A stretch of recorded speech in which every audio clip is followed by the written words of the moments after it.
You're listening to Financial Advisor Marketing, the best show on the planet for financial advisors who want to get more clients without all the stress. You're about to get the real scoop on everything from lead generation to closing the deal.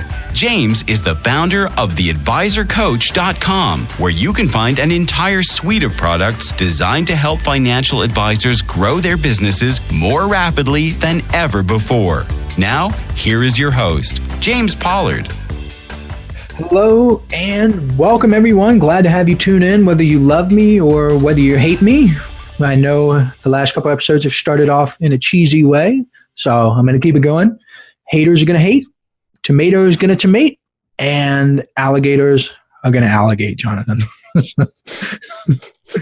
That made me sound douchier than normal. People are going to write me back, oh my God, did you really just say alligators going to alligate? Like, yes, I did. Hater. Every single week, speaking of these emails, I get people emailing me and they ask to get put on my email list, and I appreciate it. I just get a lot of them, so I want to address it right here in the podcast. I know I've done it in other episodes, but if you want to get on my email list, please go to theadvisorcoach.com/57 with 57. It's just the number 57, theadvisorcoach.com/57, and enter your email in the opt-in there. Or if you go to theadvisorcoach.com/blog and you read any of my blog posts, I literally have an opt-in at the bottom of every single blog post. So the people who email me asking me to put their email on my email list obviously haven't read any of my blog posts, Jonathan. No. But they've listened to the show, obviously. I know, and I appreciate that. So, if you haven't gone to the blog, I'm not throwing shade at you. I'm just saying there. Alligating? Are you alligating? I'm alligating right now. But yeah, so, and actually, here you go. This is an encouragement. If you've never been to the blog, go on over there. I've got dozens and dozens of articles, cold calling and content marketing and marketing tips, prospecting tips. I have a few for insurance marketing simply because people have asked for it.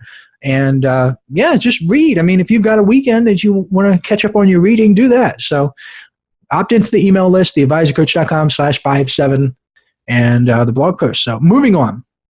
A lot of people know me as someone who helps financial advisors become more productive. And I'm very serious about this stuff. We even did an entire episode about sleep, which is one of the most important things you can do to become more productive. And you've seen how I operate, Jonathan. We'll record some episodes and I'll have some notes for the next episode in like a few days. So yeah, I've always got some projects cooking up, and I almost never miss a deadline. So I take pride in this stuff, but I want to talk about a time where I wasn't as productive as I could have been.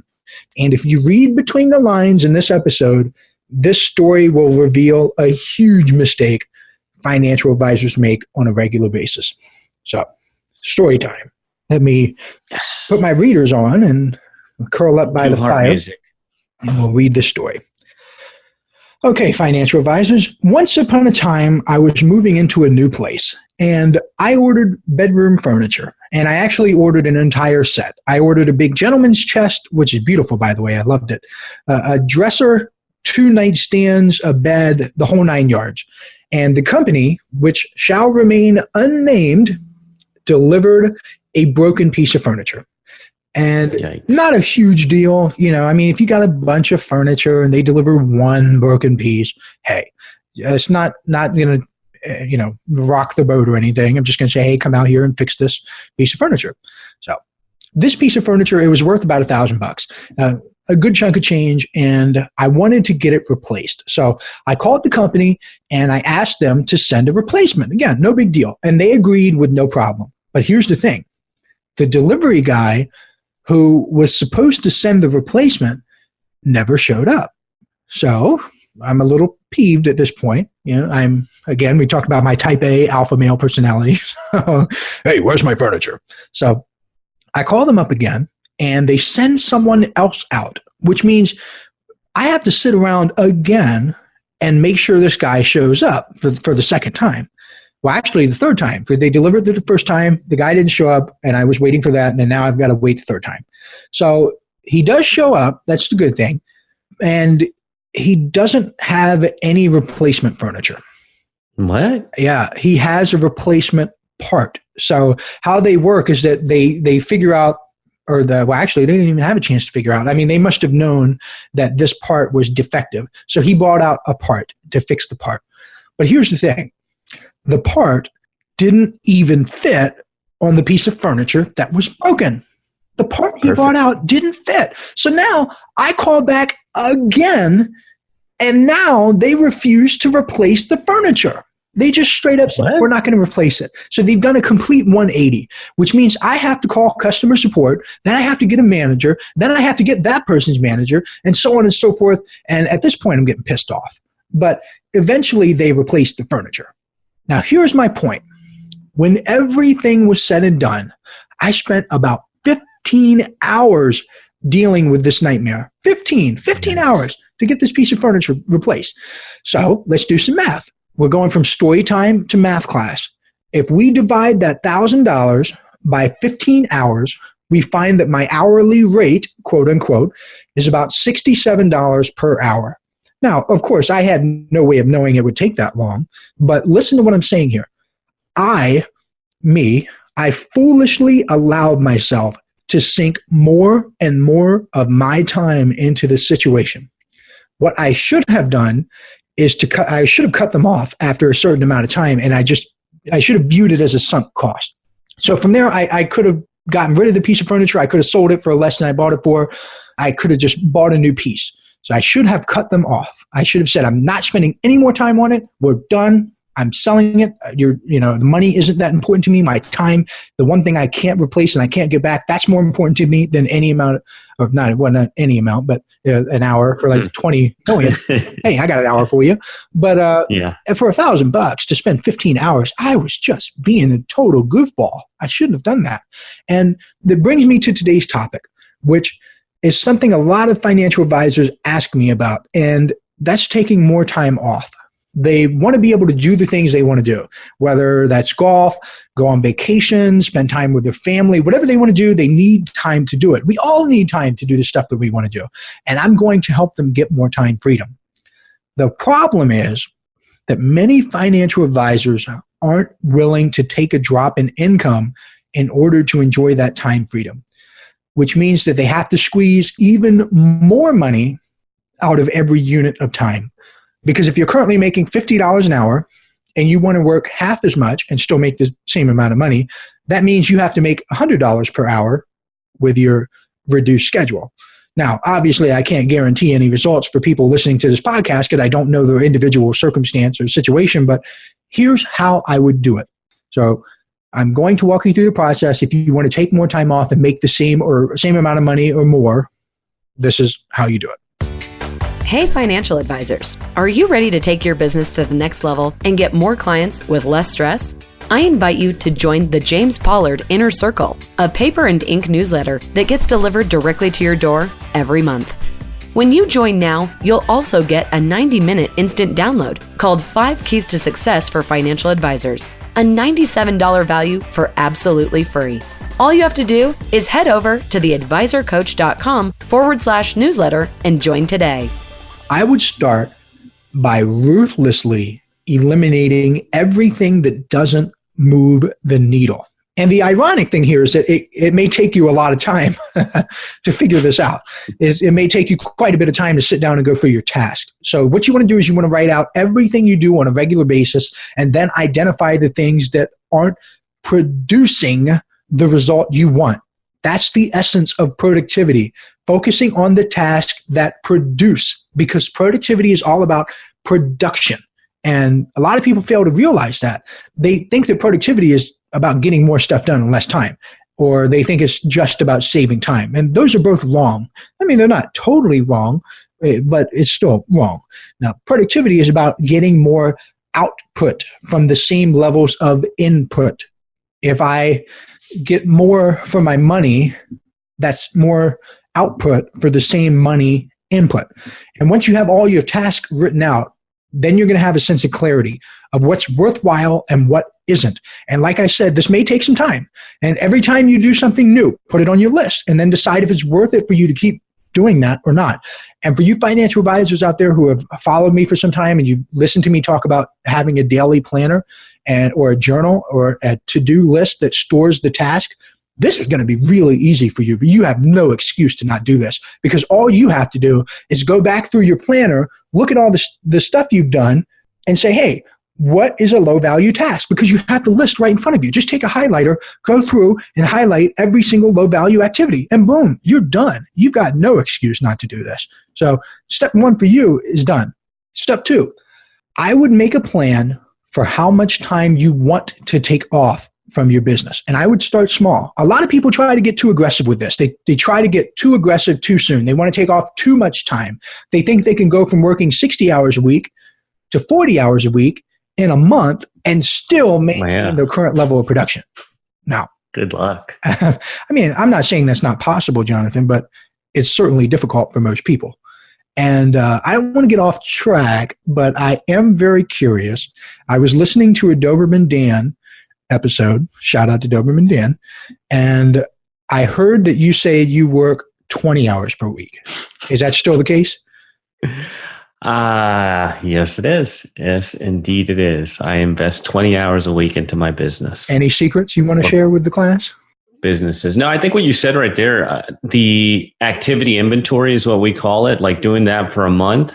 Another thing that I do right now, and I'm getting cupcake onto, is this thing called Toggle, Toggl. Yep. So I run timers on everything I do all day long. Like you and I have been talking for 52 minutes and 41 seconds right now. Yeah, I'm running a timer right now. I'm at 55 minutes, 24 seconds. So you were getting ready before we got on the call, right? Yeah. So I think those two things, being aware and also knowing what you want, are two really important pieces. Yeah. So you heard it from the man himself. He actually works less than I do.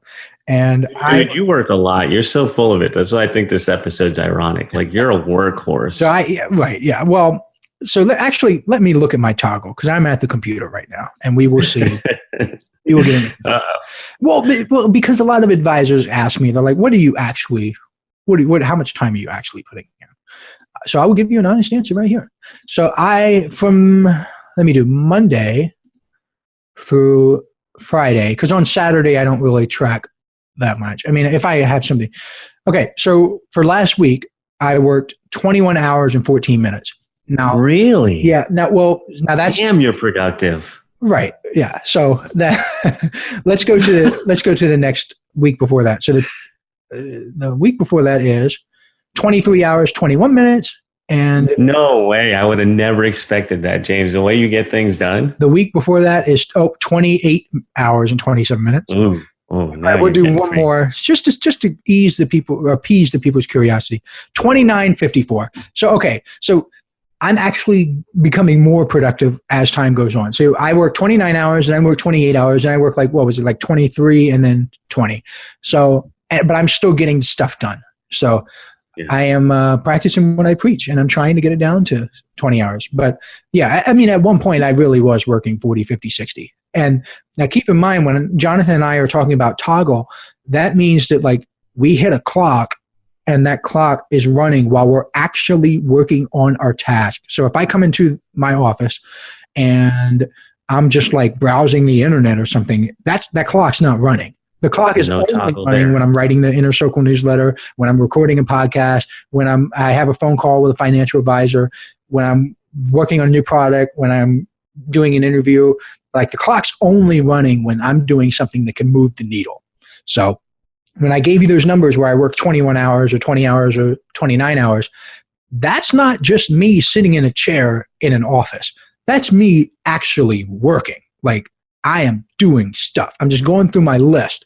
So don't think that I'm just lounging around for 20 hours a week in an office. Like I'm still pushing, but it's just that I don't exist in an office for 60, 70 hours a week like most of these people who proudly say hustle and grind. That's not grind your face off. It's not grind your face off. That's not what you want to do. And well, maybe it is. I can't talk for you, but all I know is that my quality of life has improved so much since I've started tracking my time. And when I get into the office or when I work on something, I hit that clock and it's kind of like a mental edge too, because I know like, hey, I got to keep working because the clock's ticking. I don't want to shortchange myself. So that's what we do. And most of my inner circle members, back to the productivity thing, they join the inner circle because they want to get more clients and they want to make more money. And that's kind of the whole reason they're subscribed, because I give them tips on how to improve their business and how to make more money. But there was one inner circle member who emailed me and he asked about this concept. And that's kind of why I was so comfortable sharing my own personal stats, because I've shared it with the inner circle. And he was okay making the same amount of money, but he did want to work less. I don't know how much he was making, but he just said he was okay staying where he was, but he wanted to work less. So I told him to start slowly but surely cutting his time out of his business. So he set a goal to work 2 hours less every single week. So in his first week, he left the office 2 hours earlier on Friday. Then the next week, he left 4 hours earlier on Friday. And eventually, he was taking Fridays off and he was making the same amount of money, because it was slowly but surely just not slowing down, but he was becoming more productive in the time that he was giving himself. And the reason you want to take it slow when you do this is because you will naturally start to see ways to increase your productivity. And it's kind of like going down the road. You can't see your entire path at once. You travel a little bit, then you see more. You keep traveling, then you see more. And the same idea applies to working less. And that's what I've been doing. And I can't give you I can't hold your hand through this process, because only you know what your day is like. Only you know the task that you're doing. So I'm giving you the steps, but you've got to do the work yourself. So, and finally, the final step is I would have an outline of exactly what you're going to do with your free time. Because I found that some people who want time freedom, they think they're just going to sit around and do nothing all day. And then when they actually try it out, especially the high achievers, the people who listen to this podcast, the inner circle members, these are like go-getters, like top of their game.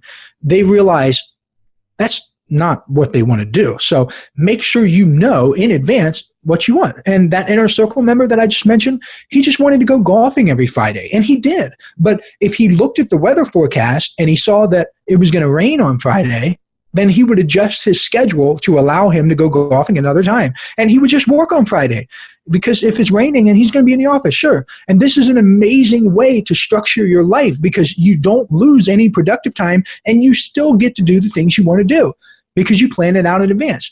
Now I'm taking a trip in a couple of days. I say, I'm going to block off this day. We're going to do whatever we want to do. And I've allowed for that, and I've scheduled that in advance. And to recap the whole episode, time freedom is true freedom, because you can always make more money, but you can't get more time. So make sure you use it wisely. You want to eliminate anything that doesn't produce. You want to take it slow and take it very slowly, and be very methodical when you start taking time off. And I want you to have a plan in place for what you want to do. And that's some of the best advice I can possibly give when it comes to taking time off and gaining true freedom as a financial advisor. Good. All right. So that is a wrap. But what do you have coming up next time? In the next episode, I'm going to discuss 3 critical mistakes financial advisors make when setting appointments with prospects. So if you can fix these 3 mistakes in your appointment setting process, it'll become much easier and you'll set appointments with ease. Sounds awesome. So that is another episode in the can. Thank you, financial advisors, for tuning in. We'll be back next week.